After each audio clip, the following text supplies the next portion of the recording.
Okay, next slide.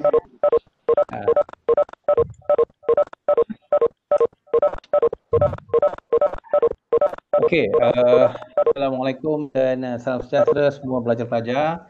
Jadi untuk kita punya pembincangan ataupun bicara kita pada petang ini, saya akan go through this content ya.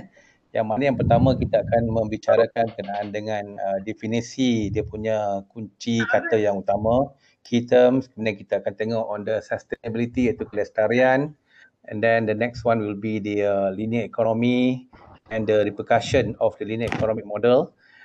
Problem statement, circular economy and benefit, our social contribution, apa yang perlu kita buat, juga inilah yang akan membentangkan mengenai etika kita dan juga tanggungjawab sosial kita kepada alam sekitar.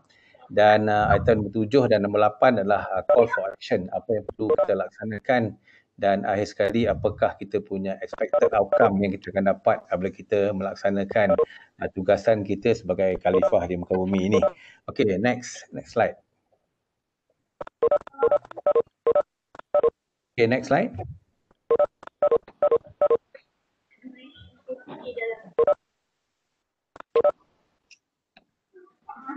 Okey, apakah yang dimaksudkan dengan alam sekitar? Ya, memang mudah kalau kita sebut, orang sebut persekitaran, kita pun persekitaran. Tapi apakah maksud dia yang sebenar ya? Kalau dalam bahasa Inggerisnya, the natural environment adalah encompass all living and non-living things occurring naturally in a balanced ecosystem. Ya, dan merujuk kepada tarifan yang diberikan oleh Profesor Engineer Dr. Zaini Ujang dalam dia punya writing on the 40 hadis ke arah kelestarian alam sekitar. Alam sekitar ni adalah semua benda yang ada di sekeliling kita. Apa benda yang hidup dan juga benda yang bukan hidup. So persekitaran benda yang hidup ini adalah kalau tuan-tuan ataupun anak-anak pelajar semua tahu adalah flora dan fauna. Itu tumbuhan, haiwan, ya, dan juga persekitaran abiotik yang tak hidup ni. Contohnya kita ada litosfera, tanah, gunung ganang, mineral, hidrosfera, air, sungai, laut, awan, kutub dan atmosfera iaitu persekitaran udara yang terbahagi pula kepada 5 bahagian iaitu troposfera, stratosfera, mesosfera, termosfera dan eksosfera. Okay, next. Okey, apakah yang dimaksudkan bila kita ada biotik dengan abiotik ini? Of course, kalau ikut dalam kita punya kajian Islam, Allah Subhanahu Wa Taala telah mewujudkan satu natural ecosystem iaitu tindakan di antara biotik dan abiotik ini. Ini adalah kalau dalam dia punya takrifan dia adalah a community of living organism. Yang mana dia ini adalah satu interaksi positif di antara benda-benda yang hidup dan benda-benda yang bukan hidup, yang mana dia digabungkan melalui nutrient cycle dan energy flows. Yang ini yang kita maksudkan dengan ekosistem. Dia adalah satu yang dynamic dan dia subject to disturbances. So disturbances ni yang dimaksudkan dalam tarifan ini adalah perbuatan atau perlakuan manusia yang menyebab berlakunya damagingnya ataupun kerosakan kepada alam sekitar. Dan when natural resources management ni kita apply to ecosystem, dia akan jadi satu ecosystem management. Yang inilah yang kalau dalam Al-Quran pada sebut firman Allah Subhanahu Wa Taala supaya khalifah-khalifah di muka bumi ini janganlah melakukan kerosakan di muka bumi. Jadi kita kena pastikan supaya ada keseimbangan dan kita kena pastikan dia punya preservation ya. Kita kena pastikan apa yang ada pada hari ini akan ada juga mungkin 500 tahun yang akan datang. Okay, next. Okay, in terms of kelestarian, ramai yang pandai sebut sustainability, lestari dan sebagainya. Tapi adakah pelajar-pelajar semua tahu apakah yang dimaksudkan dengan kelestarian ini? Okey, kalau ikut dalam bahasa Inggerisnya ya, ini melalui tulisan Brundtland 1987, sustainable development ini describe the requirement for the society. Maksudnya society sekarang ini to meet our own needs. Kita punya keperluan sekarang ini and tanpa compromising the ability of future generation to meet their own needs. Maksudnya apa yang kita buat sekarang, apa yang kita gunakan sekarang, kita kena pastikan supaya generasi akan datang juga mampu melaksanakan perkara yang sama. Kalau kita tebang pokok hari ni, pokok balak hari ni untuk buat furniture dan sebagainya, kita kena pastikan anak cucu kita yang mungkin 200-300 tahun akan datang juga ada pokok balak yang boleh dia tebang untuk dia nak buat furniture dia pada masa tersebut. Itu yang kita nampak secara mudahnya apa yang dimaksudkan dengan kelestarian alam. Dalam bahasa Malaysianya, lestari bermaksud tidak berubah-ubah, kekal atau tetap. Bumi yang lestari digambarkan sebagai persekitaran bumi yang bebas, kekal bebas daripada sebarang unsur kerosakan alam. Dan penggunaan perkataan lestari sustainable ni banyak digunakan ya, dia pergi kelestarian ekonomi, kelestarian kehidupan dan sebagainya. Dia melambangkan bahawa whatever that we have now akan kekal untuk digunakan oleh generasi akan datang.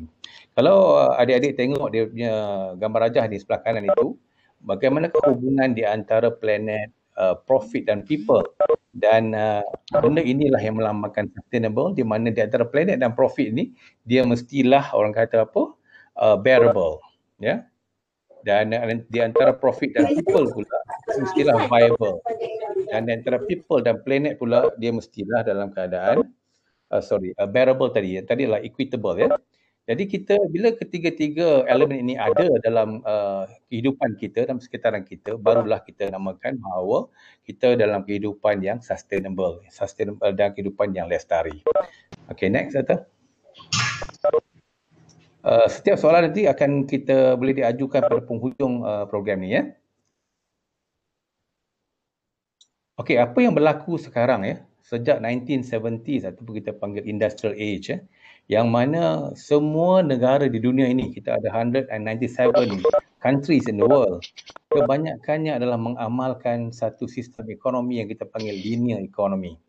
Apakah yang dimaksudkan dengan linear economy ini adalah kita extract kita punya natural resources ya, contohnya kita potong balak kita tadi, kita akan manufacture dia dan kita akan jadikan produk dan kita akan jual, digunakan oleh pengguna, dan akhirnya dalam tempoh tak sampai setahun 80% daripada produk-produk ini akan menjadi sampah. Jadi di sini kita lihat ia tidak lestari kerana apa yang berlaku, natural resources yang kita extract tadi akan dibuang dan kita akan extract lagi dan kita akan buang. Jadi apa yang berlaku adalah kita akan mengalami depletion of natural resources. Kita akan jadi kemerosotan. Kita punya bahan mentah asli kita akan habis because perkara ataupun benda-benda seperti minyak, garam galian, benda-benda ini adalah non-renewable punya resources. Dia tak boleh diganti. Kecuali macam pokok balak kalau kita tebang hari ni, dia memerlukan hampir 200 tahun untuk jadi balak balik ya. Jadi linear economy ini adalah satu gambaran sistem ekonomi yang tidak sustainable, yang mana Malaysia pun sekarang ini pada tahun hadapan insya-Allah di bawah Kementerian Perumahan dan Tempatan dan juga di bawah kalau dulu dipanggil Mestek ya, akan cuba untuk melaksanakan transformation of the linear economy ini kepada satu sistem ekonomi yang baru kita panggil circular economy. Jadi kalau adik-adik tengok di slide ni, kita nampak apakah kesan-kesan dia daripada pelaksanaan linear economy. Yang pertamanya adalah kita akan deplete kita punya natural resources. Kita akan musnahkan natural resources kita. Kita akan menggalakkan lebih kepada climate change. Kita akan menggalakkan lebih kepada pencemaran, public health, kita punya kesihatan kita akan terjejas. Dan of course bila benda-benda ini berlaku, apabila 80% daripada produk kita jadi sampah dan 20% daripada resources kita juga jadi sampah, jadi kita akan meningkatkan janaan sampah di negara kita. Dan berdasarkan kepada ini, kita katakan bahawa linear ekonomi ini harus kita ganti kepada satu sistem yang baru, yang mana saya akan tunjukkan selepas nanti berkenaan dengan circular economy. Ini adalah untuk pengetahuan adik-adik pelajar ya. Walaupun dia ni sebenarnya berat untuk kita bawa dan kita fahami, tapi secara kasarnya untuk pengetahuan, we know that linear economy ini adalah satu sistem ekonomi yang menjana sampah dan tidak sustainable. Next, Dr. Okay, this is circular economy ya. Circular economy ini adalah satu, kalau dalam bahasa Malaysianya kita panggil sebagai ekonomi kitaran. Yang tadi ekonomi tadi terus saja linear kan, tapi ini adalah ekonomi kitaran yang mana dia adalah berasaskan kepada Adik-adik semua tahu berkenaan dengan 3R, iaitu reduce, reuse dan recycle. Jadi dalam ekonomi kitaran ini, kita akan pastikan supaya produk yang kita gunakan akan diguna selama mungkin di dalam kitaran produk dia. Dan kita akan cuba kurangkan dari segi pembuangan ataupun penjanaan sisa pepejal ataupun sampah. Jadi circular economy ini adalah kita punya at the moment kalau kita tengok circular economy, kebanyakan negara-negara maju telah pun menuju ke arah circular economy ini, dan negara-negara yang sedang membangun seperti Malaysia sedang mengikuti langkah ini.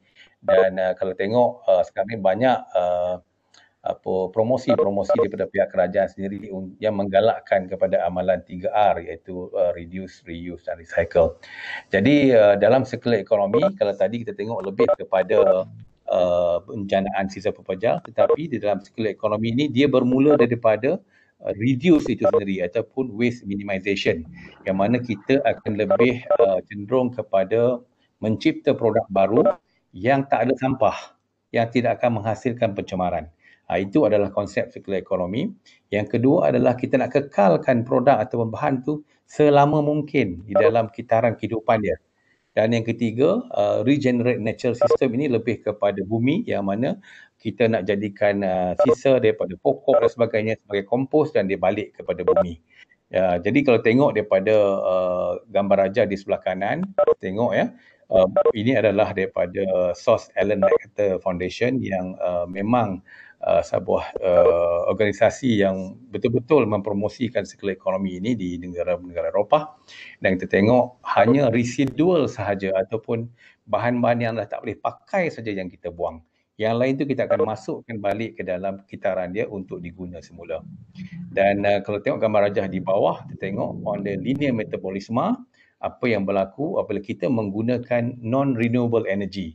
Bila kita menggunakan fossil fuel, kita pakai minyak gasolin untuk hidupkan elektrik dan sebagainya, kita nampak apa yang berlaku adalah pencemaran.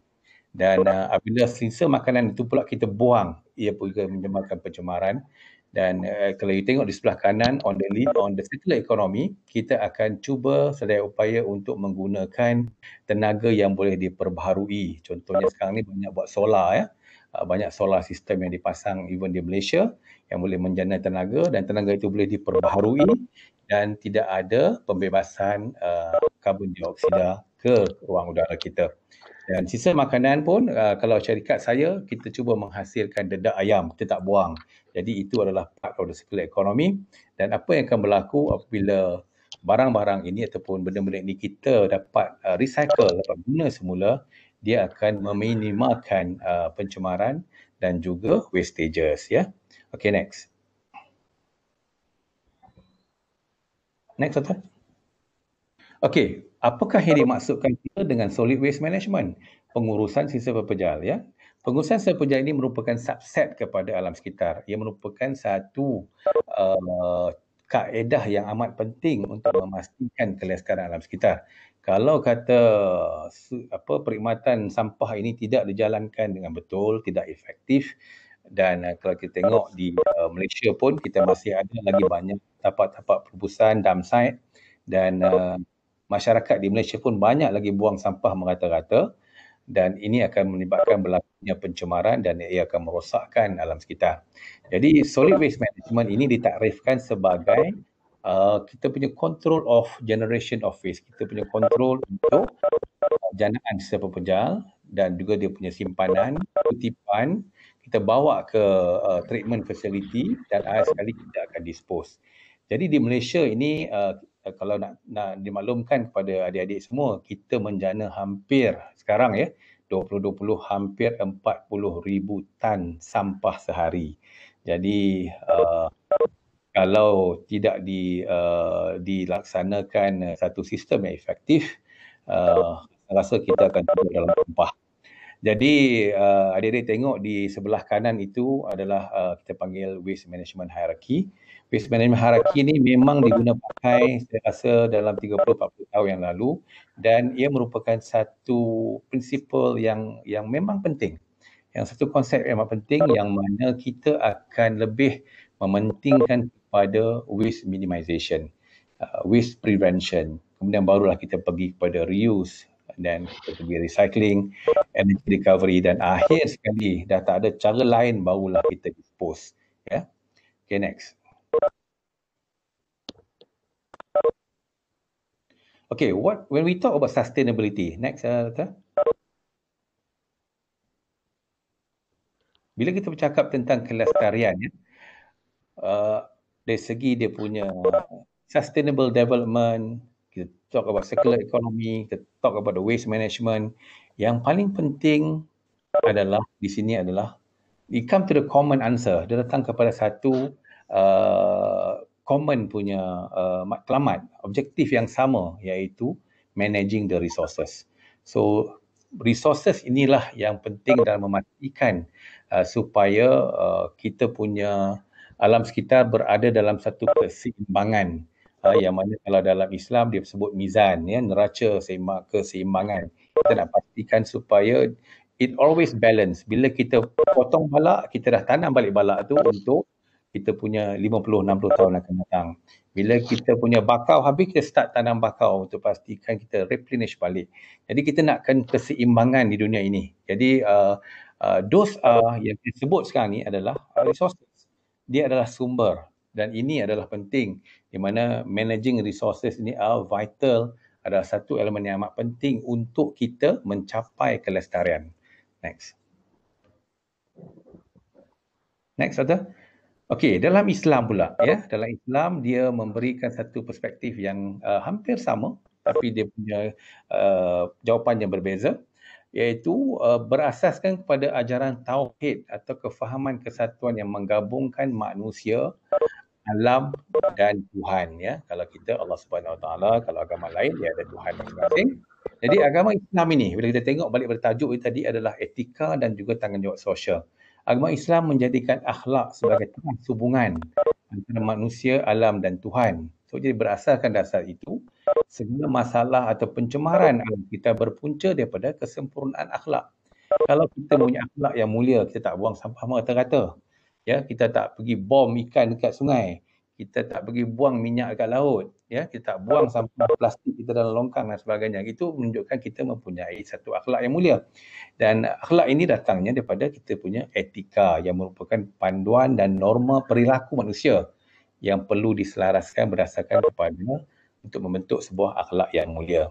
Jadi kita selalu dengar bahawa dalam masjid-masjid surau-surau kata kita ni adalah khalifah yang dikirim oleh Allah Subhanahu Wa Taala, yang diwujudkan oleh Allah Subhanahu Wa Taala, dan kita hendaklah menjaga alam sekitar, menjaga hak-hak Allah supaya ianya dapat dikekalkan.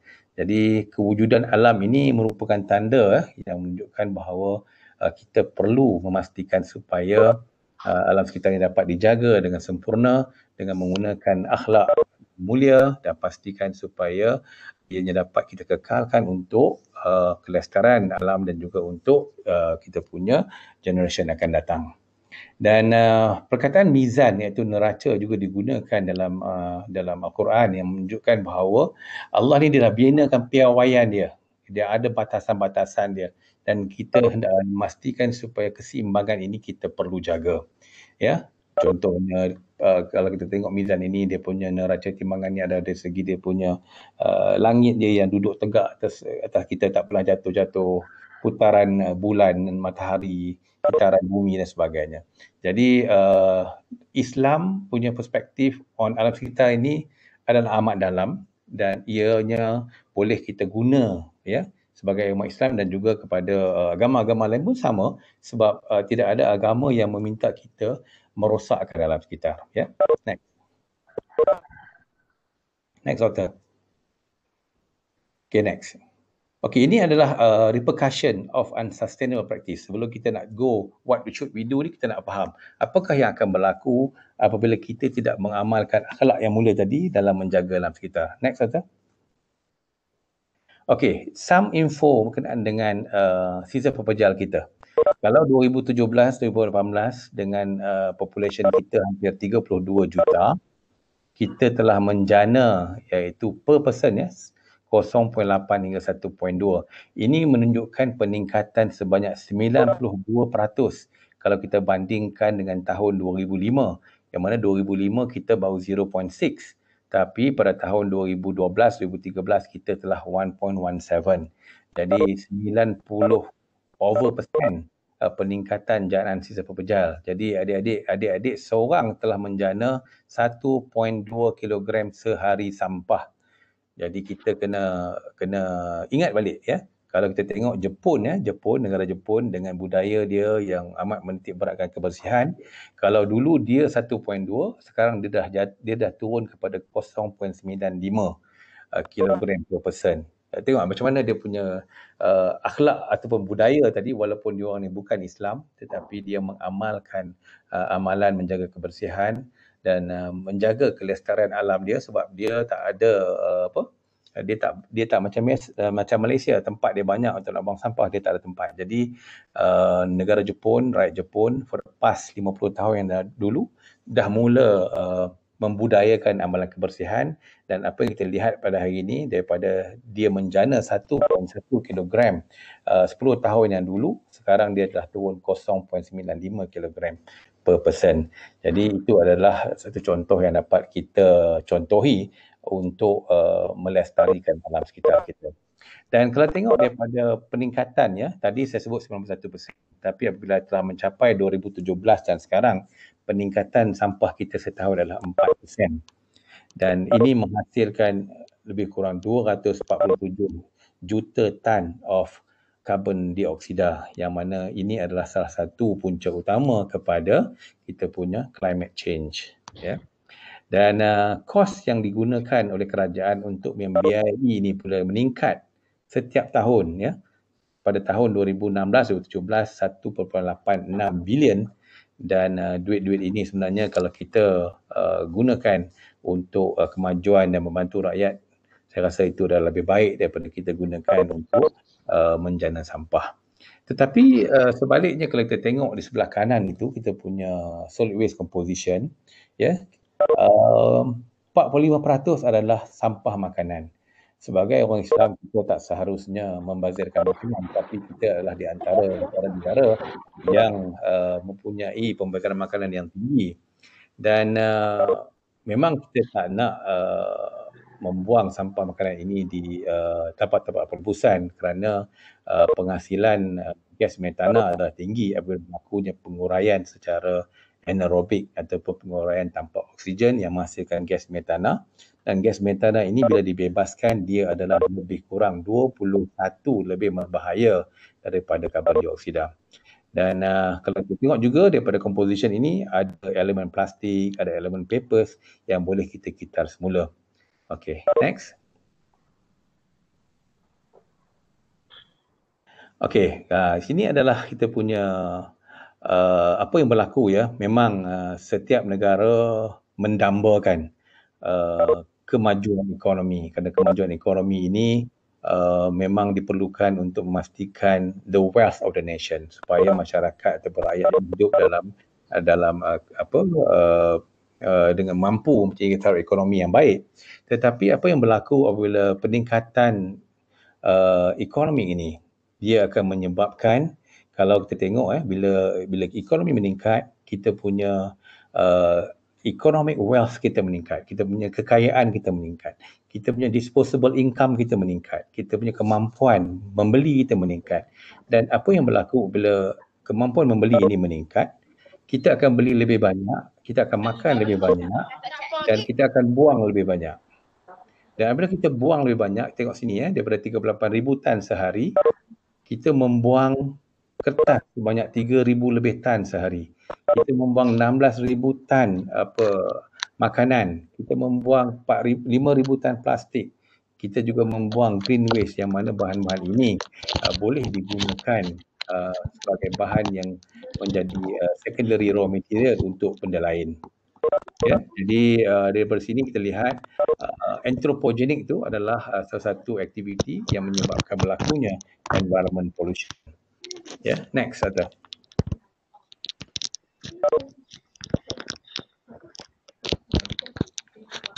Okey, saya akan sentuh kepada few perkara ataupun repercussion of unsustainable practices ni. Yang pertama, apakah dia apa yang dimaksudkan dengan greenhouse gas. Ya, ini kita selalu sebut climate change ya. Climate change ini ataupun dalam bahasa Malaysianya adalah perubahan iklim kita adalah disebabkan oleh pembebasan gas karbon dioksida, pembebasan gas CH4 atau metana, pembebasan gas nitrogen oxide. Malaysia merupakan Malaysia contribute 0.6% kepada greenhouse gas emission untuk dunia. Jadi apakah dia itu greenhouse gas effect ni sebenarnya kan? Greenhouse gas effect ini adalah sebenarnya satu lapisan gas yang dibentuk yang menyebabkan the solar radiation from matahari itu, pancaran matahari itu tidak dapat dibalikkan sepenuhnya ke atmosfer. Jadi bila berlaku benda ini, itulah yang kita lihat kutub utara punya salji pun runtuh, kutub selatan salji pun runtuh, peningkatan surface temperature untuk bumi juga meningkat, yang mana kalau dilihat di sini seluruh dunia ada dua protokol ya. Yang pertama adalah Kyoto Protocol yang habis pada tahun 2020 dan kita disambung pula dengan Paris punya agreement yang bermula pada tahun 2015. Jadi tujuannya adalah untuk memastikan seluruh negara di dunia ini kurangkan pelepasan gas ataupun gas rumah kaca gas rumah kaca, yang di mana kalau lihat sekarang kita dunia telah menghasilkan hampir 49.4 gigaton of carbon dioxide equivalent yang dilepaskan di seluruh dunia ya. Dan daripada greenhouse gas effect ini 80%-nya adalah CO2, karbon dioksida, dan hampir 78% datangnya daripada kita punya industri energi dan juga transportation. Ya, jadi kereta-kereta kita tu bila dia melaksanakan pembakaran enjin, dia bakarkan fossil fuel ataupun gasolin, dia akan membebaskan karbon dioksida. Dan karbon dioksida itulah yang menyebabkannya keluar kepada lapisan atmosfera kita dan menyebabkan berlakunya greenhouse gas effect ini. Jadi untuk memastikan yang ini, kita kenalah mengambil satu pendekatan ya. Nanti kita akan sembang the next slide apakah yang perlu kita buat, dan saya minta pelajar-pelajar pun fikirkan apa yang kita perlu kita buat untuk mengurangkan ataupun untuk meminimalkan greenhouse gas effect ni ya.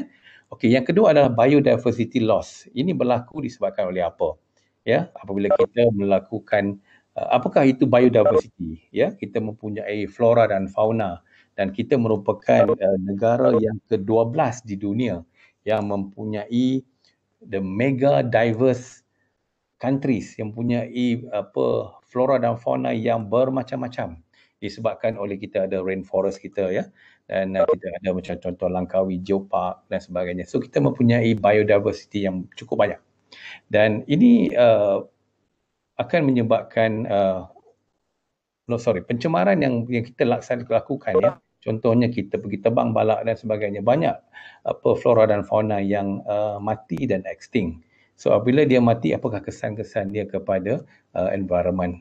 Jadi apakah peranan kita nanti? Kita akan bincang nanti. Apakah peranan kita untuk memastikan supaya kita dapat kurangkan biodiversity loss ini? Dan kita faham because perkara-perkara macam greenhouse gas effect, biodiversity dan sebagainya adalah berkait rapat dengan perkembangan ekonomi. Kita nak memajukan ekonomi, tapi pada masa yang sama kita nak pastikan supaya kita punya alam sekitar terpelihara, and that is the difficult part untuk negara kita Malaysia dan juga negara-negara yang lain. Okay, next.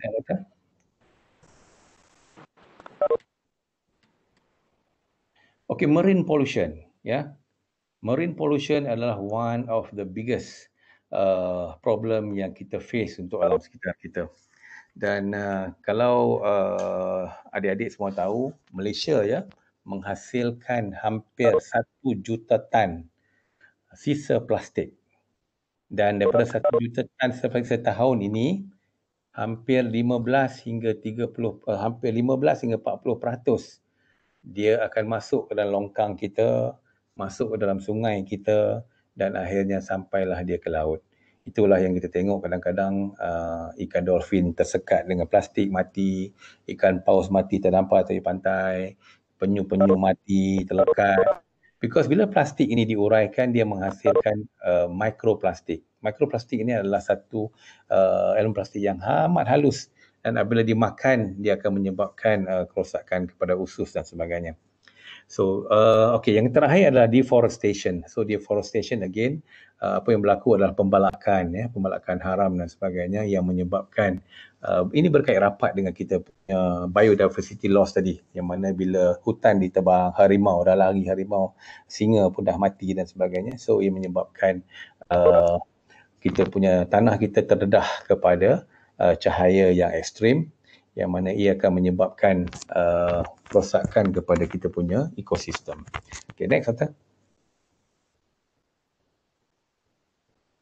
Okay, environmental pressure. Kalau tengok di sini negara kita merupakan negara yang paling banyak, iaitu 14.4%. Kita telah tebang 4.7 million hectares of forest for the past 20 years untuk digunakan sebagai projek-projek perindustrian. So kalau tengok di sini, kita adalah negara yang paling dahsyat lah kira kalau nak compare dengan negara-negara lain seluruh dunia, kalau kita duduk nombor 1, which is not a good ranking for us. Next. Okay, perkara-perkara yang kita sembang tadi, kita bincang tadi, sebenarnya semuanya adalah berkaitan dengan linear economy concept. Yang mana pertamanya dia punya kesan dia adalah kita punya depletion of natural resources. Dia adalah, kalau adik-adik faham mengenai dengan ekonomi, dia punya gross domestic product. Dia in tandem, maksudnya bila gross domestic product ini which is represent our economic punya kedudukan kita, which is kalau dalam Malaysia ni kita punya GDP is about 350 US billion, tetapi pada masa yang sama kita punya depletion of natural resources kita. Contoh resources kita adalah minyak, kita punya pokok, kita punya garam galian dan sebagainya juga berkurang pada kadar 32%. Kalau kita tengok, kita berada di upper middle income it's about 32 to 34%. Kemudian untuk di seluruh dunia kita punya annual extraction is 90 billion tons. Maksudnya seluruh dunia kita telah menghabiskan, kita telah mengeluarkan 90 billion tons of natural resources, dan per capita pada setiap individu seperti kita ini, average-nya adalah 12 tan per capita. Maksudnya Ahmad bin Abu dia pun dah potong balak 12 tan per capita. I mean, setahun dia potong 12 tan walaupun dia buat ataupun tak buat. So kalau kita tengok di sini, kebanyakan natural resources ini ada yang renewable, ada yang non-renewable. Contohnya kalau di in term of oil, kita cuma ada 40 tahun je lagi. Lepas tu dia akan habis. Natural gas ada 60 tahun je lagi.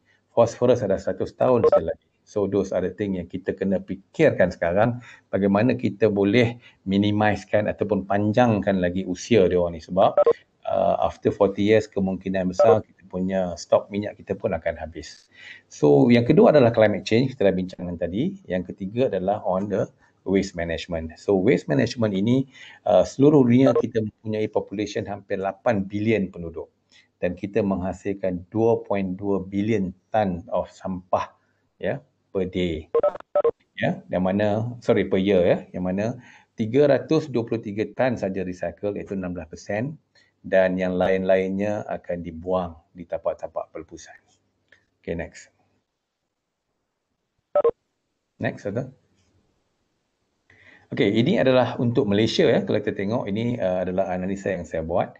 Kita tengok daripada graf ini, untuk Malaysia, kita punya average GDP kita akan meningkat 4.7%, dan pada masa yang sama kita punya carbon dioxide punya emission 4.09%, dan sampah kita pun juga naik every year at 4%. Jadi kita kena pastikan kalau boleh, bukan kalau boleh lah, semestinya kita punya gross domestic product yang menunjukkan, yang represent our economic wealth of the country ini, sepatutnya kita kena decouple dengan penggunaan natural resources dengan menggantikannya dengan bahan-bahan yang boleh digitar semula tadi.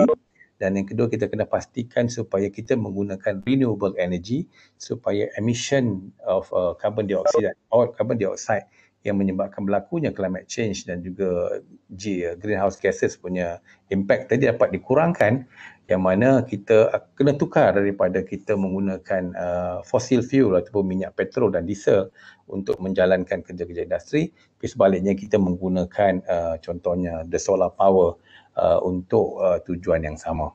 Next. Next, Doctor. Okay. In terms of the problem statement, it's very simple. Next. The problem statement is very simple. Kita mengatakan bahawa the kaedah ataupun konsep ekonomi yang kita guna sekarang adalah tak sustainable because kita menggunakan secara linear yang mana kita akan extract dan akhirnya tak sampai setahun dia menjadi sampah. So we have to change that, but we have to put in our mind, kita kena letakkan dalam kita punya membudayakan apa yang kita bincangkan pada hari ini bahawa sebelum dia menjadi sampah, kita hendaklah kitar semula.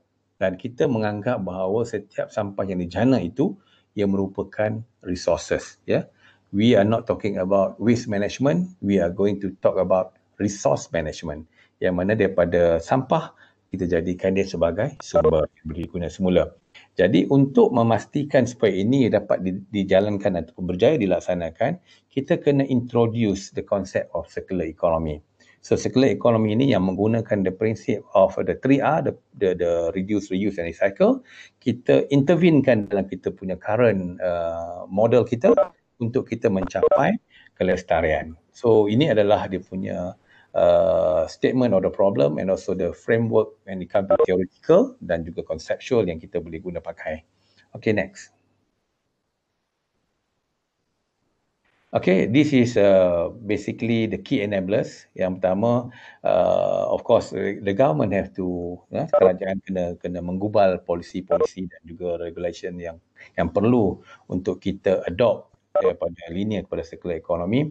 Yang kedua, waste prevention and optimization. Ini adalah peranan kita, yang mana kita bincang hari ini. Ini adalah peranan kita.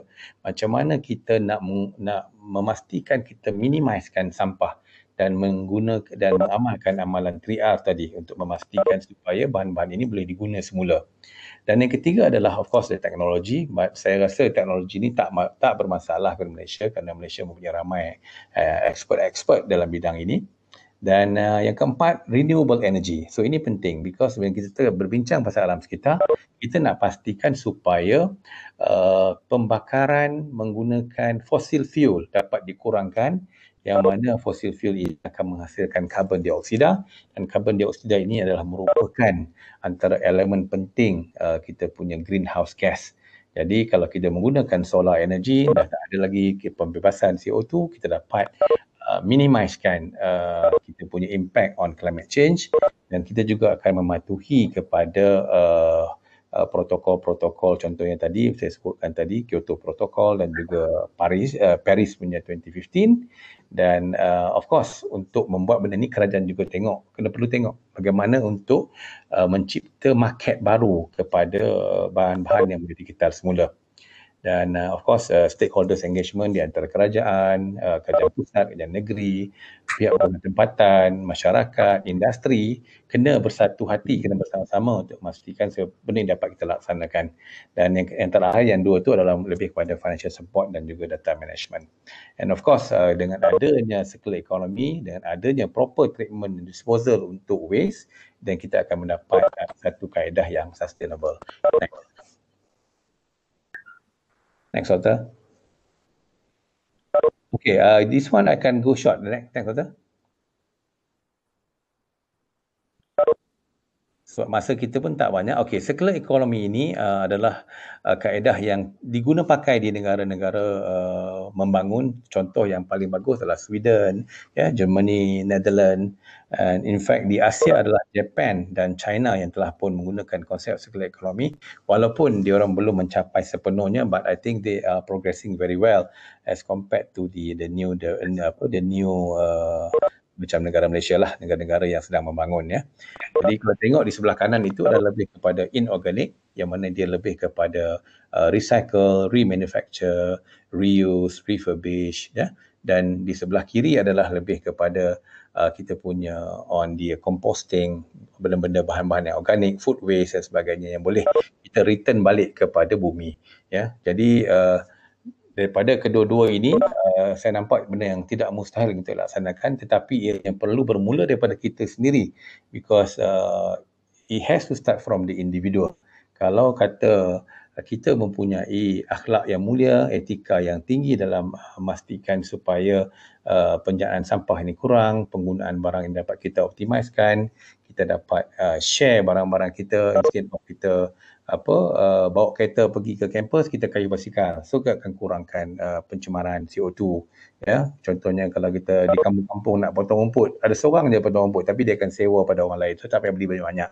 So those are the things that we can do. Okay, next. Okay, this is the principle of circular economy. Kita dah sembang tadi. So kita go on the second one, circular business model in circular economy. Ya, dan ini adalah the three trust and 7 pillars of circular economy. Kalau kita tengok daripada penglibatan kita, ya, kita dekat responsible consumption dan juga recycling. Ya, responsible consumption, kalau ada anak-anak yang pernah dengar berkenaan dengan Sustainable Development Goals 17, SDG 17 ya, yang telah dimeterai untuk dicapai pada tahun 2030. Dia merupakan item yang SDG 12, Responsible Consumption and Production. So apa yang penting di sini, apabila kita consume, kita bertanggungjawab. Ya. Bukan sahaja untuk barang-barang di luar, tapi untuk diri sendiri. Contoh, kita responsible tentang pemakanan kita. Jadi kita tak adalah badan kita membelon kan. Jadi benda-benda macam tu adalah satu contoh, walaupun saya pun boleh tahan juga kan. Jadi adik-adik kena tengok in term of responsible consumption. Dan yang terakhir ya, waste management merupakan pillars yang terakhir dalam circular economy. Whatever yang tak boleh dipakai lagi akan go to the waste management for recovery. Jadi recycling, reduce, reuse, recycle ini merupakan elemen yang perlu kita terapkan dalam diri kita. Dan of course responsible consumption, contohnya kita nak makan, kita makan apa yang kita rasa nak makan, but dalam kuantiti yang kita rasa kita boleh habis. Ya, jangan sampai kita makan-makan kita buang. Contohnya kita pergi beli grocery, kita beli benda-benda yang rasa perlu saja, tak perlu jangan beli. Those are responsible consumption. Dan when it comes to recycling, of course dalam rumah kita macam-macam benda yang kita ada, jangan buang. Kita simpan, kita asingkan dan kita recycle. Okay, next. Okay, rasa kita boleh skip yang ni because benefit ni adalah lebih kepada business benefit dan juga environmental benefit. Kita boleh skip. Okay, what is our social contribution and initiative? Okay, this is the key of our bicara corporate kita pada petang ini. Okay, next. Okay, yang ini saya tak mau tulis. Saya hanya tulis what is our contribution because saya nak anak-anak pelajar boleh fikir sendiri. Okay, what should we do as a responsible person to preserve our environment? Okay, in terms of climate change tadi. Yeah. In terms of climate change, apa yang kita boleh buat? Apakah etika, apakah akhlak kita, apakah kita punya contribution sosial kita yang kita boleh lakukan untuk menjaga alam sekitar? Ya. So climate change berbicara mengenai dengan pembebasan karbon dioksida. Ya, saya dah sebut tadi contohnya kan daripada hostel nak pergi ke kampus. Memanglah kita ada kereta, tapi tak perlulah kita bawa kereta, kita jalan kaki. So dengan contribution berjalan kaki itu, kita dah mengurangkan pembebasan gas karbon dioksida. Yang kedua, kalau kata kita perlu juga bawa kereta, instead of kita pergi seorang-seorang, kita ajaklah kawan-kawan. At least 4 orang dah naik. Jadi instead of 4 buah kereta, satu kereta saja, tapi 4 student dah pergi. Jadi dengan keadaan itu kita mengurangkan pembebasan gas karbon dioksida. Apa lagi yang kita boleh buat when it comes to climate change ni? Okay, contoh yang kedua, because kita sebut tadi sektor yang paling banyak menyumbang kepada pencemaran alam sekitar adalah energy punya industries, ya, yang menggunakan tenaga, yang menggunakan pembakaran. Okey, antara yang kita boleh buat lagi adalah bila dah kita keluar pada rumah, tutup lampu, ya. Dan fridge pun kita boleh letak dekat apa kita panggil normal mode, standby mode. Jadi kita kurangkan dia punya pencemaran, penggunaan tenaga. Because you tak nampak tenaga tu memang ada dekat plug dekat rumah je, you tekan dia on off kan. Tapi siapakah yang menghasilkan tenaga itu sampai ke rumah? Is the power generators, and they are using a fossil fuel. Bila sebut fossil fuel tu sebenarnya adalah kita punya petrol, gasoline, dan dia melakukan pembakaran. Bila pembakaran berlaku, dia akan mengeluarkan karbon dioksida ke kita punya environment, dan inilah yang menyebabkan berlakunya greenhouse gas effect tadi. Jadi di sini in term of climate change, kita sebagai individu kita boleh membantu, ya, dengan cara yang tadi, ya. Contohnya kayu basikal pergi ke sekolah, pool car, kita pergi cara pool ramai pergi, dan kita boleh jangan buat open burning, sampah ada kat rumah jangan bakar. Kemudian apa lagi, use of solar panel. Kemudian kita boleh save energy and water. Tap air pun kalau boleh bila tak pakai tutup. Selalunya kalau gosok gigi tu kita biarkan air terbuka je, kita tutup. So those are the thing yang kita boleh contribute back to environment in term of minimize the climate change. Okay, yang kedua, on biodiversity loss. Apa yang kita boleh buat? On the biodiversity loss ini, contohnya pembalakan, ya. Kalau itu besar sangat mungkin melibatkan kerajaan dan juga industri. Mungkin kita memancing. Kita janganlah pergi bom pula dalam sungai tu sampai semua ikan mati. It's not only the fish yang mati. Banyak lagi flora dan fauna yang ada dalam sungai itu yang mati. So those are the thing yang kita rasa tanggungjawab yang kita boleh lakukan sebagai individu, ya. Kemudian mungkin dari segi industri, kalau industri oil and gas, jangan buang minyak di lautan, ya. Itu juga boleh membunuh kita punya marine species. Dan juga kalau kerajaan ataupun industri pembalakan, janganlah buat pembalakan haram, because benda-benda ini semuanya akan menyebabkan biodiversity loss. Dan yang ketiga adalah marine pollution. Okay, marine pollution ni daripada rumah kita. Apabila kita membuang sisa plastik, ya, ke dalam longkang, apa yang berlaku daripada longkang rumah kita tu, dia akan pergi longkang tepi jalan utama. Daripada tepi jalan utama dia akan masuk ke sungai, dan dari sungai dia akan masuk ke laut. So sebagai rakyat yang bertanggungjawab, kita kena pastikan supaya kita kitar semula. Ya, kita buat kita punya part, ya, simpan plastik itu untuk dikitar semula. And when it comes to environmental pressure, of course what we can do, kita amalkan the 3R, the reduce, reuse and recycle. Bila kita reuse, ya, kita gunakan balik bahan yang kita, contoh baju kita pakai balik bagi anak kita ke, bagi adik kita ke, that is reuse. Then we can go on recycle. Bila kita recycle, kita tak gunakan lagi bahan-bahan mentah utama, contohnya potong balak dan sebagainya. So dia akan mengurangkan pencemaran dan juga mengurangkan tekanan kepada bumi kita. Dan yang terakhir sekali, when we talk about managing solid waste, apa yang perlu kita buat? So dalam solid waste yang paling baik adalah dia punya waste management hierarchy. Because the zero waste theory ini bukan benda yang mustahil. Because kalau kata di Malaysia 38,000 tan sisa peja yang dibuang, hampir 80% adalah bahan-bahan yang boleh kita guna dan kitar semula.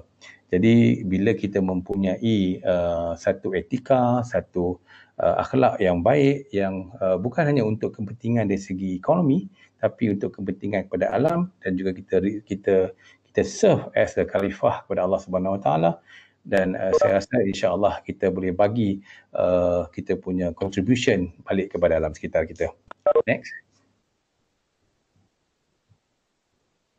Okey, ini adalah contoh inisiatif-inisiatif yang dilaksanakan di peringkat negeri dan juga di peringkat nasional. Contohnya value food no waste ya. Bila kita value food no waste ni, kita fikir nak makan banyak ni je, jangan sampai kita buang.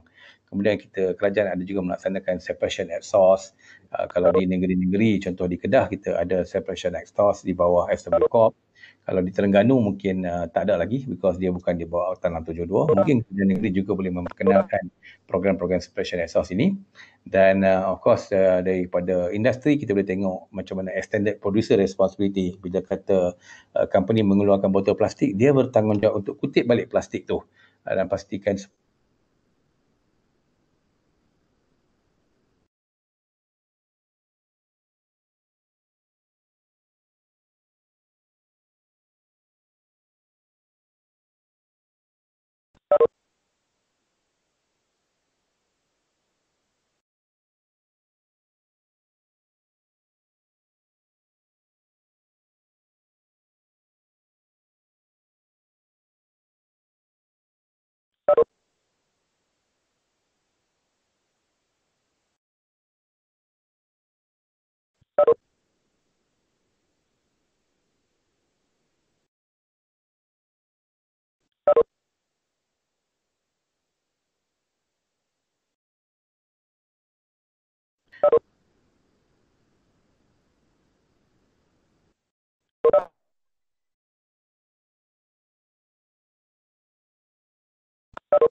Okey tak? okey, boleh? Okey, dengar. Tadi seluk apa tu? Okay, boleh go to next slide.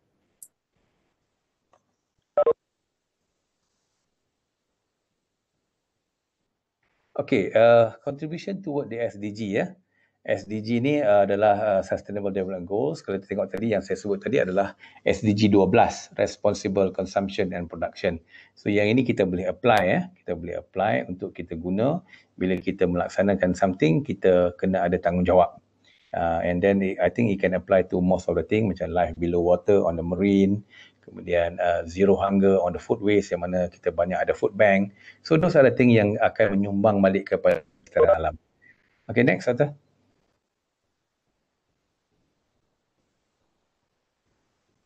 Okay, for Malaysia ni sebenarnya kita ada buat dia punya value proposition.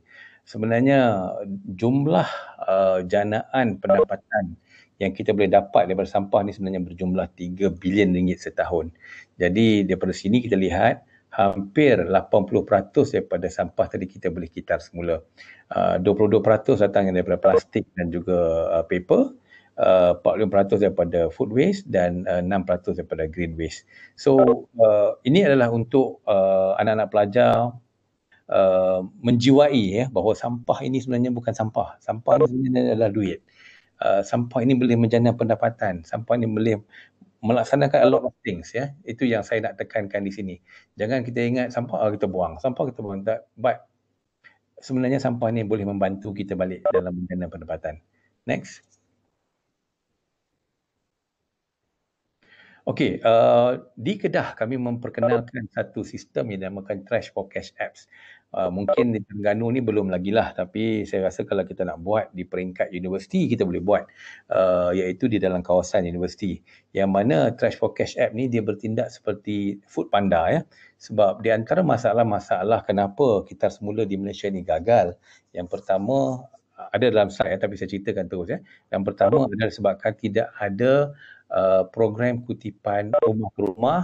Tidak kebanyakannya barang kita semula ini dibeli dengan harga yang murah yang menyebabkan masyarakat jadi malas nak recycle. Jadi dalam Trash for Cash apps ni sebenarnya kalau pergi dekat Play Store, kita boleh download dekat Play Store. Dia adalah the online platform untuk solid waste management. Maksudnya kalau kata kita nak perlukan bahan untuk kita semula, kita masuk dalam app, kita panggil dan kita ada rider yang datang kutip dan dibayar secara online ya. Jadi objektif Trash for Cash App ni sebenarnya adalah untuk menggalakkan projek recycling, which is salah satu elemen yang membantu ke arah kelestarian alam sekitar. Jadi kalau kata di Kedah kita nak meningkatkan daripada 5% kepada at least 30% by 2021-2022. Jadi di Terengganu kalau kata universiti pun nak berminat, ini kita boleh laksanakan di peringkat universiti. Next. Next Doctor. So apps ini bukan hanya pada kita semula, tapi dia juga melaksanakan program untuk kutipan sampah-sampah domestik di industri, dan juga construction, dan juga kita juga boleh memanggil kalau nak potong rumput di rumah menggunakan public cleansing services, ya, menggunakan apps ini, dan akhir sekali kita boleh gunakan untuk menyewa tong kalau ada kenduri kendaraan dan sebagainya. So memang kita ketengahkan apps ini yang bakal dilancarkan di Kedah pada bulan 1 ni, lebih kepada untuk menggalakkan masyarakat untuk melaksanakan kita semula dengan lebih happy, ya. Maksudnya dia buat cara mudah, dia dapat duit, dan ini akan membantu dia orang masyarakat untuk lebih memudayakan amalan kita semula. Next. This is lebih kepada benefit, yang mana Trash for Cash App ni dalam tu ada data, ya. Maksudnya adik-adik pelajar boleh tengok dalam tu berapa harga barang kita semula. Kalau kata murah tak payah beli, kalau mahal okey panggil, dan kita boleh supply kepada industri. Dan data ini kita boleh gunakan kalau kata universiti dan juga institusi, dia boleh gunakan untuk program-program 5S, program EXA, because data itu adalah detail, dia bagi tahu universiti bulan ni buat berapa kilo, how much that you earn dan sebagainya, ya. Dan boleh digunakan sebagai platform untuk awareness campaign, ya. Next. Okey, ini yang saya maksudkan tadi. Kenapa kita gagal dalam kita semula ini di Malaysia adalah disebabkan oleh item yang ketiga, ya, introduce incentive buyback ni tak ada. Jadi dengan adanya apps ni kita introduce buyback ini, dan facilities tak ada. Jadi kita kalau kata ada benda-benda ini, dia akan menggalakkan masyarakat untuk mengamalkan kita semula. Dan kita juga provide door-to-door collection services, maksudnya kita akan bantu collector untuk menjana pendapatan juga, ya. Sebab dia orang akan dibayar komisen untuk tujuan kutipan, dan ini akan mewujudkan satu jaringan ekonomi. Next. Saya tak perlu kot yang ni, kita teruskan yang lain. Next. Okey, dalam program sampah ini, sebab itu saya kata tadi, jangan kita anggap sampah ini sebagai sampah. Anggap sampah ini sebagai satu bahan yang boleh diguna untuk menjana pendapatan. Jadi apa yang kami laksanakan adalah kita menggunakan sisa sampah atau barang kita semula ini untuk digunakan sebagai premium untuk insurans, ya, terutamanya kepada golongan-golongan asnaf dan juga golongan-golongan B40. Sekurang-kurangnya dengan membawa barang kita semula ini, dia boleh convertkan jadi dia punya group personal accident insurance protection program, ya. Dengan adanya ini, contohnya kalau ada kematian, ada permanent disablement, dia mendapat bayaran daripada insurans untuk membantu. Dan medical expenses ni kalau contohnya jatuh motor dan sebagainya, RM250 ini dibayar untuk memastikan supaya kalau kata kita punya asnaf yang tak mampu ni, ada sumbangan kewangan daripada program insurans ini yang hasilnya daripada yang kita anggap sampah tadi, ya. Jadi program-program ini memerlukan untuk sebagai satu package memerlukan hampir 1,000 members. Jadi saya nampak kalau kita UMT berminat, dia boleh dilaksanakan di UMT. Next. Next, Doktor. Okay, call for action. Next. Doktor? Okay. Makin kurang dah. Okay, call for action, kita go cepat, ya. Kita perlu switch from kita punya resource consumption ataupun waste management tadi kepada resource management. So yang ini kita perlu penglibatan semua lapisan masyarakat, daripada kerajaan pusat, kerajaan negeri, PBT, industri, dan yang pentingnya adalah kita sendiri, ya. Yang mana kita sembang hari ini kita perlu terlibat dalam memastikan kita manage to switch from resource consumption to resource management. Bila tengok sampah tu, anggap dia sebagai sumber. Tengok sampah nampak sebagai sumber. Tengok sampah nampak duit, dia boleh menjana pendapatan. Okay, next. Next, Doctor. Okay, dia lebih kepada key enablers, key indicators yang macam saya sebutkan tadi adalah political drive, waste prevention, teknologi, and then kita punya pelibatan, stakeholders engagement, dan market creation and waste to energy. Dan sebagai key indicators, kita akan tengok dari segi recycling rate tu akan meningkat, pelibatan, kalau kata di Universiti Malaysia Terengganu, pelibatan student meningkat dalam kita melestarikan alam sekitar, bukan hanya sekitar semula, tapi peningkatan penglibatan student-student tu akan meningkat. Dan of course bila berlakunya benda transformation pada circular economy ni, kita punya green punya projek akan meningkat dan sebagainya. Jadi tak perlulah kita terangkan semua, tapi yang penting adalah sebagai pelajar kita perlu membudayakan amalan-amalan 3R ini untuk kelestarian alam sekitar. Next. Okay, this is the transitional stages daripada linear economy. Kita nak pergi ke circular economy ni memang agak sukar sikit. Negara-negara maju pun memerlukan hampir more than 20 years untuk mereka dapat fully adopt the circular economy. But we can go to next step of reuse economy. Daripada raw material tu, production, use, kita recycle balik. Ataupun kita mengamalkan banyak kepada program-program reuse. Baju-baju yang tak boleh pakai tu, kita sedekahkan kepada orang yang memerlukan daripada kita buang. Then after kita dah stable dalam reuse economy, then only we go for circular economy. Because circular economy ni memerlukan penglibatan semua, especially the government, ya, kerajaan. Next.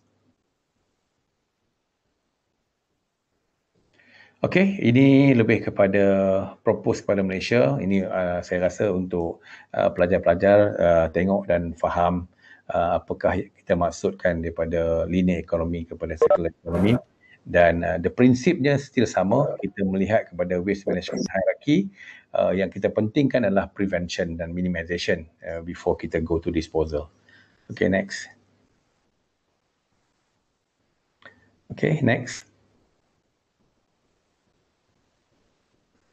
Okay, expected outcome, maksudnya apabila kita berjaya, kita sebagai manusia, sebagai khalifah di muka bumi ini berjaya membudayakan amalan penjagaan alam sekitar ini, kita would expect a sustainable solid waste management, kita would expect alam yang lebih lestari, kita would expect kita punya kehidupan yang lebih kondusif, yang lebih selesa, masyarakat akan membina ekonomi yang lebih baik, kita akan ada negara yang orang kata wealthy nation, tapi pada masa yang sama alam sekitar kita, kita punya natural resources kita terjaga, terjamin. So kalau tengok daripada gambar rajah ini, kita akan lebih kepada reduce CO2 emission, reduce carbon footprint, kita kurangkan kos pengurusan sisa pembejal, kita tinggikan kadar kita semula, dan kita ada banyak lagi treatment.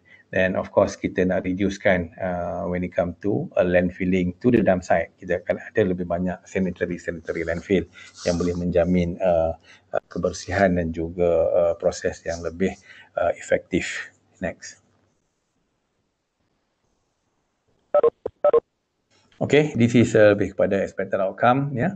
Ini lebih kepada yang pertama, ya, increase kita punya the wealth of the nation melalui GDP, tapi kita decouple from the heavily use of natural resources. Maksudnya kita punya pembangunan ekonomi kita meningkat, tapi pada masa yang sama kita tidak menggunakan, kita tidak memusnahkan alam sekitar, tapi kita lebih kepada penggunaan bahan-bahan yang dikitar semula, produk-produk yang berkualiti, yang mempunyai lifespan yang lebih panjang, dan dengan cara itu kita boleh meningkatkan ekonomi dan pada masa yang sama kita mempunyai alam sekitar yang lestari. So yang kedua, ketiga dan keempat itu lebih kepada numbers, ya. Kita nak turunkan kita punya reduction of greenhouse gases, dan kita nak, bila kita dah buat semula, definitely kita akan divert 40% daripada kita punya pembuangan ke landfill, dan kita akan meningkatkan kadar kita semula. Next. Okey, saya rasa sampai di situ saja, Doktor. And thank you so much. Kalau ada soalan, bolehlah diutarakan. Apa yang saya boleh jawab, saya akan jawab. Kalau tak boleh jawab, saya akan try to email balik pada Dr. Najihah, kepada students. Ya. Terima kasih. Assalamualaikum. Okey. Terima kasih kepada Tuan Muhammad Saiful Anwar atas ceramah beliau yang maksudnya kalau saya tengok tu mencakupi banyak aspek lah.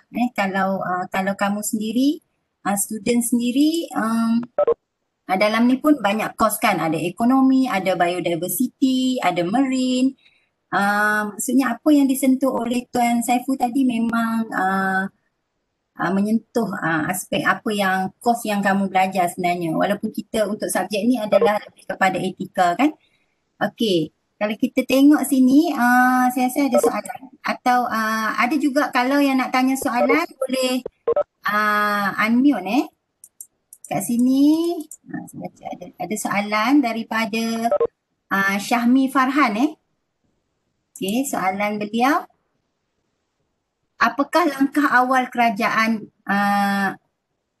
ini untuk menggantikan minyak dan gas apabila ia sudah dihabiskan? Okey, terima kasih kepada pelajar yang bertanya ya. Itulah yang saya maklumkan tadi, kalau kita tengok dari segi kita punya fossil fuel ada 40 tahun lagi ya, yang mana kerajaan telah pun mengambil langkah yang agak cepat, di mana kalau pelajar dapat tahu kebanyakan di sebelah utara ni dah banyak program-program solar farm, renewable energy. So jadi daripada renewable energy ini kita boleh gantikan kita punya penggunaan fossil fuel.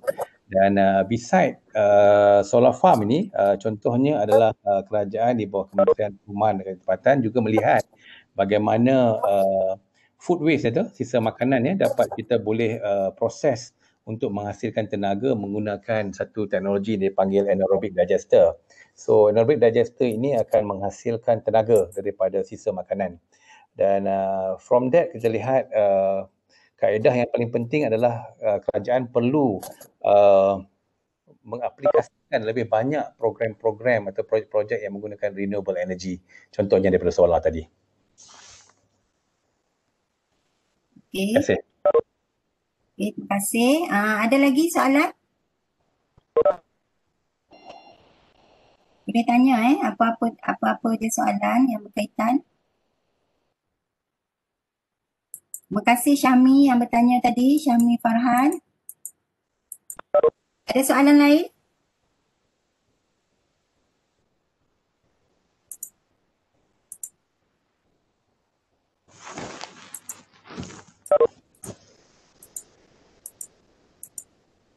Ada soalan bertulis tu tengok tu. Nak cuba tanya Fong Yi-Ling. Okay. Kenapa kerajaan tidak menukarkan petrol kereta kepada elektrik punya? Okey. Terima kasih adik Fong Fong Okey. Yi-Ling.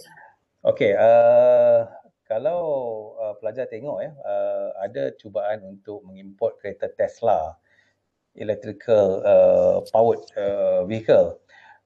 Cuma salah satu masalah yang kita hadapi di Malaysia ini adalah kedudukan ataupun dia punya requirement on the infrastructure, yang mana kita perlu charge balik kenderaan tersebut. Dan of course untuk satu teknologi yang baru untuk dimasuk, kos untuk kita membina kenderaan yang berasas kepada elektrik ini memang memakan masa menelan belanja yang amat tinggi. Jadi saya rasa kerajaan perlu kaji terlebih dahulu kesesuaiannya kepada penduduk Malaysia, because it's very expensive. Terima kasih. Okey, terima kasih. Soalan seterusnya daripada Fakira Zulfian. Andai kata semua individu di negara kita ini mengamalkan amalan 3R itu, adakah akan berlaku lambakan nature resources? Berlaku lambakan nature resources? Salah soalan kot. Salah soalan. Kalau kata seluruh Malaysia mengamalkan 3R, kan? Kalau kita mengamalkan 3R, kebanyakan dalam kita punya komposisi sisa kita mempunyai hampir ya 13% adalah plastik dan 9% adalah paper. Jadi di situ kita tengok dalam 5,000 tan sehari plastik dan hampir 4,000 tan sehari paper kita boleh recover. Apabila kita boleh recover, kita boleh menggunakan ini sebagai bahan mentah kedua. Jadi bila kita gunakan bahan mentah kedua, dia tak perlulah kita menggunakan sumber bahan asli. Dan inilah tujuan amalan kita semula ni. Jadi saya rasa dia punya mungkin typo salah kot kat ujung tu. Jadi sebenarnya bahan kita semula ini boleh menggantikan bahan mentah. Ya, itu jawapan. Oh, ada salah sikit dia punya soalan. Daripada Izian Diani trash for cash tu kutip sampah basah sekali atau sampah yang boleh kita semula saja? Okey, trash for cash ni sebenarnya telah diluluskan oleh kerajaan untuk dilaksanakan di seluruh Malaysia. Untuk permulaan ini memang kita hanya melaksanakan kutipan kepada bahan-bahan kita semula sahaja pada masa sekarang. Tetapi pihak syarikat juga telah melaksanakan kita punya R&D research untuk convert sisa makanan kepada sisa makanan haiwan. Dan sekiranya benda ini berjaya dilaksanakan, insya-Allah kita juga akan membeli sisa makanan daripada penduduk. Itu mungkin akan masa dalam 3 bulan atau 6 bulan akan datang. Okey, seterusnya Ahmad Syahid, bilakah trash for cash akan dibawa ke Sabah dan Sarawak? Kita sebenarnya kita dah bermula di Kedah, iaitu di Alor dan Sungai Petani selama 3 bulan. Bukan apa, kita tak nak berkembangkan secara cepat kerana kita perlu memahami permasalahan, especially kita menggunakan Internet of Things ni. Banyak isu-isu yang timbul yang perlu kita selesaikan di peringkat lokal dahulu sebelum kita bawa ke Sabah dan Sarawak. Dan sebenarnya kita pun dah present kepada kerajaan negeri Sarawak berkenaan dengan projek ini. Cuma dari segi implementasi, saya rasa akan makan masa sikit, mungkin penghujung tahun 2021 lah kalau kita nak mulakan di sana. Okey. Ada lagi soalan ni daripada Wan Aiman. Nak bertanya, apakah sesuai untuk Malaysia menggunakan tenaga yang dihasilkan oleh ombak? Dihasilkan oleh? Ombak. Ombak. Oh, okey. Sebenarnya kalau kita tengok kajian yang dilaksanakan oleh kita punya Jabatan Geoscience Malaysia, bukan semua lautan mempunyai tenaga yang boleh dia punya wave yang boleh menghasilkan tenaga. Dan contoh kalau kita tengok di Finland di Finland yang menggunakan turbine kita nampak angin kuat di Malaysia ni, tapi angin itu belum tentu dapat menjana tenaga yang konsisten. Jadi saya rasa benda yang sama atau perkara yang sama boleh kita apply kepada ombak. Bila datang monsun dia laju, bila tak ada monsun dia tenang. Jadi di segi dia punya penghasilan tenaga itu akan menyebabkan dia fluctuate up and down. Dan itu adalah antara sebab-sebab mengapa tak boleh dilaksanakan di setengah-tengah tempat ya. Terima kasih. Okey, seterusnya tak ada nama dekat sini, S60683. Saya nak tanya, kalau sampah yang tak diasingkan tu dalam tong sampah besar, nanti dia akan diasingkan plastik, kaca, kertas, diasingkan juga ke dekat tempat letak sampah? Sebenarnya dia bergantung kepada tapak pelubusan. Tidak semua tapak pelubusan ada yang kita panggil Material Recovery Facility, MRF ya. Sebab MRF ini sebenarnya memang satu keperluan kepada tapak pelubusan. Tapi tak semua tapak pelubusan ada benda itu sekarang. Dan kebanyakan ia dilupuhkan terus ke sel-sel satu sendiri.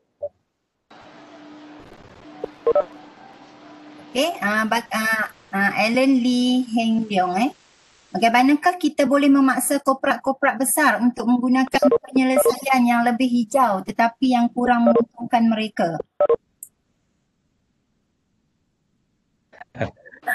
Okey, perkara seperti industri yang memerlukan penglibatan daripada kerajaan sebenarnya. Dan kebanyakan di antara kekangan agak bising lah Bapak. Bising. Ha. Boleh mute ke siapa-siapa yang Bunyi lori pun ada. Aha. Okey dah. Alright, okey. Industri yang besar ini memerlukan sokongan daripada kerajaan. Salah satu di antara barriers perancangan ataupun transformasi daripada linear ekonomi kepada circular ekonomi ini adalah kita punya legislation kita sendiri. Yang mana for the past from 1970s to now, kebanyakan legislation ni lebih kepada menyokong linear ekonomi. Yang mana setiap produk, contohnya handphone, bila kita sampai 2 tahun dah ada produk baru. Pada 2 tahun dah ada produk baru lagi. Jadi dia tak menggalakkan kepada penggunaan semula. Dia lebih kepada konsep linear ekonomi adalah dia lebih kepada menjana keuntungan. Jadi pihak kerajaan melihat daripada pelbagai aspek untuk melaksanakan program circular ekonomi ini di pihak industri, dan antaranya adalah untuk memberikan to create the market dan juga financial support. Contohnya kerajaan mungkin boleh bagi daripada segi tax incentive, bila laksanakan green project dia akan ada insentif dia dari segi cukai dan sebagainya. Barulah dia boleh menggalakkan pihak industri untuk terlibat secara aktif dalam green project. Okey. Kita ada lagi soalan ni daripada Syuk. Apakah cara paling efektif untuk mengekalkan hutan daripada pembalakan? Cara paling efektif adalah of course daripada produk itu sendiri. Apabila kita melaksanakan kita punya 3R, bahan-bahan asas yang kita perlu gunakan boleh kita semula, dan ini akan mengelakkan daripada keperluan untuk kita menebang balak-balak ini. Sebab itulah pembalakan, contohnya kalau balak ini lebih kepada paper mill, ya, yang mana kalau paper mill ini kebanyakannya adalah kertas dan surat khabar dan juga OCC ataupun kotak-kotak yang tak sepatutnya dibuang, kita boleh gunakan semula. Contohnya kalau di Pahang adalah syarikat Pascorp, ya, Pascorp Malaysia yang kita ada di Bung Tebal Paper Mill. Diorang memerlukan bahan-bahan mentah daripada bahan kita semula ini untuk menggantikan bahan asas daripada penebangan balak sebenarnya. Jadi kalau kita boleh mengamalkan 3R ini, kalau out of 38,000 tan sehari, paper ada dalam 4,000 tan sehari dan boleh kita full recovery, kita perlu pun tebang balak sebenarnya. Next. Okey, Yohanis, soalan ni tadi sebenarnya Tuan Saiful ada sebut ni, trash focus dilaksanakan di seluruh Semenanjung atau di Kedah saja? Kita punya perancangan memang akan dilaksanakan di seluruh Malaysia. Cuma kita bermula di Kedah because kita bermula di sini, dan apa yang kita laksanakan sekarang ini adalah untuk mengenal pasti whatever permasalahan yang ada. So kita dapat betulkan sebelum kita kembangkan ke seluruh Malaysia. Jadi saya menjangkakan mungkin dalam tahun hadapan di penghujung tahun 2021 kita akan kembangkan di seluruh Malaysia. Okey, daripada Irfan Amiruddin, panjang soalan ni. Plastik pyrolysis proses, di mana proses mengekstrak petroleum daripada barangan plastik. Kajian ini terbukti oleh saintis-saintis Jepun. Bolehkah kerajaan kita aplikasikan teknik ini untuk mengekstrak petroleum daripada plastik di samping kita dapat memanfaatkan lambakan plastik di Malaysia? Terima kasih. Yeah. Okey, terima kasih pelajar Irfan. Irfan Amiruddin. Very good question. Sebenarnya perkara ini telah pun initiatekan oleh Petronas. Petronas Chemical Group telah pun melihat kepada keperluan untuk melaksanakan projek pyrolysis ini yang mungkin akan dilaksanakan pada tahun 2023 di Pengerang, Johor, iaitu daripada plastik. Kalau kita tengok plastik filem yang merupakan single use plastik yang selalu digunakan dan dibuang, yang menyebabkan banyak marine litters ini akan digunakan untuk menghasilkan tech oil. Jadi insya-Allah Petronas Chemical Group akan melaksanakan pada tahun 2023 dengan membina satu plant dengan kapasiti saya rasa 250 metrik tan of plastik sehari. InsyaAllah. Okey, Terima kasih. Lagi satu rasanya dua lagi. Azridin, wujudkah kereta menggunakan air? Jika wujud, kenapa teknologi ini tidak diperkenalkan dan digunakan ramai? Yang saya dengar hidrogen oksida, tapi di Malaysia ni belum ada lagi lah. Belum ada lagi kajian pasal penggunaan kereta tersebut. Minta maaf. Kalau ada, saya akan kaji tengok. Okay, ada lagi ni. Agak-agak 50 tahun, Muhammad Faiz tanya, agak-agak 50 tahun akan datang program Cash for Cash masih diteruskan ke? Soalan cepumas. InsyaAllah kalau kata sebab itu soalan yang baik. Kalau kata projek ini pun boleh lestari, dan insyaAllah projek ini akan berlangsung sampai bila-bila selagi manusia wujud lah. Terima kasih. Okay, kita ada masa 6 minit lagi. Lukman Hakim, adakah masalah climate change ini disebabkan oleh sistem patriarki yang tidak menguruskan natural resources dengan cermat? Ya, betul. Memang disebabkan oleh masalah yang pengurusan natural resources yang tidak kemas ya. Ini menyebabkan because dia melibatkan kepada carbon footprint. Jadi bila pembebasan CO2, metana dan juga dioksida ini ke kita punya lapisan atmosfera, ini menyebabkan wujudnya satu lapisan yang mengekang pembebasan radiation daripada matahari. Dan of course perkara-perkara ini perlu kita elakkan daripada berlaku lah. Okey, seterusnya Siti Fairuz. Assalamualaikum Tuan, saya nak tanya tentang pendapat Tuan mengenai budaya membungkus makanan dari kedai-kedai ataupun majlis kenduri kendara yang kebanyakannya menggunakan polisterin dan beg plastik untuk membungkus makanan. Lagi-lagi pada era pandemik ini yang menggalakkan pelanggan membungkus makanan berbanding makan sahaja di kedai. Pada pendapat Tuan, apakah langkah proaktif yang boleh dilakukan bagi mengurangkan penggunaan plastik di premis berkenaan?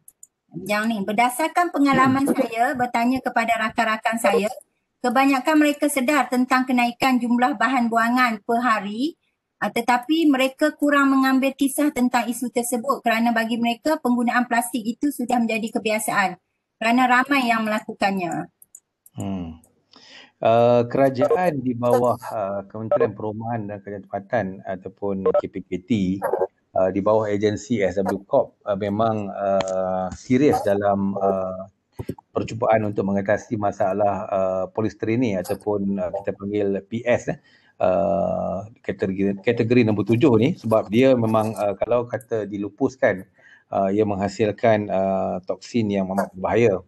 Walau bagaimanapun cubaan kerajaan untuk menggalakkan penggunaan bekas makanan sendiri yang dibawa, kalau di Kedah kita panggil siang lah kan, untuk dibawa ke kedai-kedai makanan untuk membeli makanan ini tidak berapa berjaya memandangkan yang pertama kaedah yang paling mudah adalah menggunakan polisterin dan ia merupakan kaedah yang paling murah.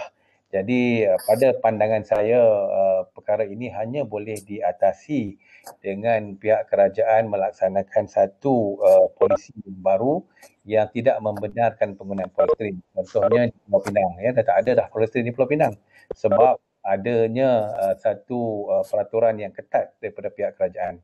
Jadi dalam kaedah-kaedah ini antara yang kita boleh laksanakan, kalau tak boleh cara pujuk, mungkin kita boleh menggunakan cara enforcement.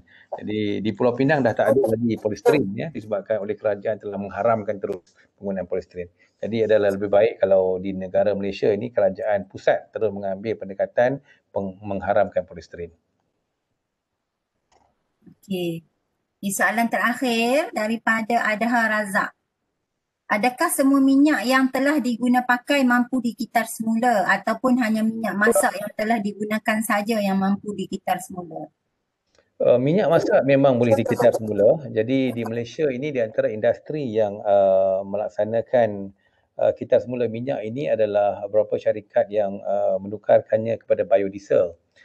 So biodiesel ini dieksport ke negara-negara Eropah, terutamanya di United Kingdom. Dan bagi minyak-minyak yang lain, contohnya minyak enjin, minyak lubricant, dia akan fall di bawah kategori di bawah Jabatan Alam Sekitar, iaitu sisa berjadual, yang mana ia merupakan satu kesalahan yang besar sekiranya kita membuang ataupun memasukkannya ke dalam sungai-sungai. Jadi dia di bawah DOE, minyak masak di bawah MPOB. Jadi memang minyak masak memang boleh dikitar semula, dan in fact minyak pelincir yang lain juga boleh dikitar semula. Okey. Okey, terima kasih kepada Tuan IR Muhammad Saiful Anwar yang telah menjawab banyak juga soalan kita ni pada petang ni. Okay, dan cukup-cukuplah 4.30 walaupun di awal tadi kita mengalami masalah teknikal sikit kan. Biasalah kalau kita menggunakan internet ni dia adalah masalah-masalah dia. Jadi saya ucapkan terima kasih sekali lagi kepada Tuan IR Muhammad Saiful Anwar kerana sudi berkongsi ilmu banyak yang kita dapat pada hari ini. Diharapkan pelajar dapat ambillah apa sedikit ilmu yang dikongsikan tadi dan mungkin yang mana boleh diaplikasikan dalam kehidupan kita, kita dapat aplikasikan supaya kita dapat menunaikan tanggungjawab kita lah sebagai rakyat Malaysia dan bersesuaian dengan kita punya kursus etika dan penghayatan etika dan peradaban ni pun ada topik yang berkaitan dengan tanggungjawab sosial kan, bagaimana kita nak menjaga alam sekitar dan sebagainya. Dan mungkin insyaAllah jika ada rezeki mungkin kita boleh jemput lagi Tuan Muhammad Saiful untuk sesi-sesi akan datang. Kemungkinan juga mungkin ada fakulti-fakulti lain yang boleh menjemput yang lebih berkaitan dengan topik yang dibincangkan kan. Okay, jadi terima kasih juga kepada semua pelajar yang tadi hampir mencecah 800 sebab dia jadi hang, dia tak dapat masuk semua pelajar tadi. Dan yang masih menunggu sehingga habis program ni. Dan insyaAllah saya akan upload, kita dah rakam dan akan upload ke dalam YouTube nanti. Mana-mana yang tak dapat tengok secara live, kamu boleh tengoklah balik. Okey, sekali lagi saya ucapkan terima kasih kepada Tuan Muhammad Saiful Anwar sebab sudi bersama kita pada petang ini, walaupun hari Minggu ni hari cuti, tapi masih dapat memenuhi kebutuhan. Okey, saya rasa setakat itu saja program bicara industri kita pada hari ini dan insyaAllah kita akan bertemu lagi di masa, dan saya mohon maaf jika ada sebarang salah silap daripada pihak saya sendiri, dan sekali lagi terima kasih kepada Tuan Muhammad Saiful Anwar. Okey, terima kasih. Assalamualaikum. Waalaikumsalam. Terima kasih semua. Bye.